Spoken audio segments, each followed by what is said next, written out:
What is neuroplasticity? That's a great question. In this module, we're going to look at what neuroplasticity actually is and how it happens and how it affects us, for better or worse, in our daily lives. Let's start with the word itself. Neuroplasticity is the word that we use to describe the brain's ability to learn, change, and adapt. Neuroplasticity has been described as a 6-syllable word for hope, which is very beautiful. And you can tell me if you agree with that when we speak. Neuro, by the way, doesn't necessarily mean only to do with the brain. A lot of people assume that, and I can see why. It actually means relating to nerves, though. Now, I don't want to get too sidetracked, but the cells in a nerve are called neurons, and they're adapted to carry electrical impulses from one place to another.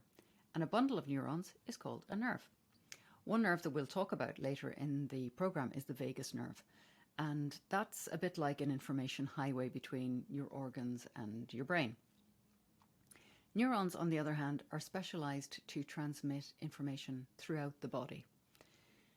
But these days, we do associate neuro a lot with the brain. Neuroscience is what we call brain science. And of course, your brain is packed with neurons, about 86 billion of them, according to current data. Plastic, or plasticity in this context, means something that has the ability to change. And that's kind of ironic, considering that our global plastic pollution problem is caused by the fact that plastic waste doesn't change. But anyway, when we put these two pieces of the word together, neuro and plastic, we get neuroplasticity, neurons that can change.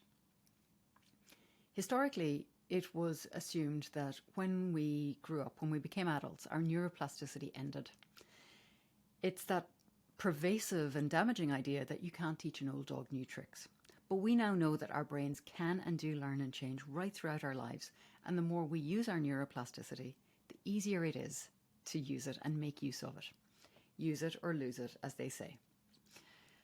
Neuroplasticity, though, is a double-edged sword. It can learn an unhelpful habit as easily as a helpful one. And in fact, it might sometimes feel like it can learn unhelpful ones more easily. It is completely neutral in that sense. Our choice, control, and agency comes into play when we direct and support our neuroplasticity to form neural connections that move us closer to outcomes that we want to see. So, 3 important things to note here are, number 1, neuroplasticity is a very important concept, and all of our learning, adaptability, and personal growth is possible because of neuroplasticity.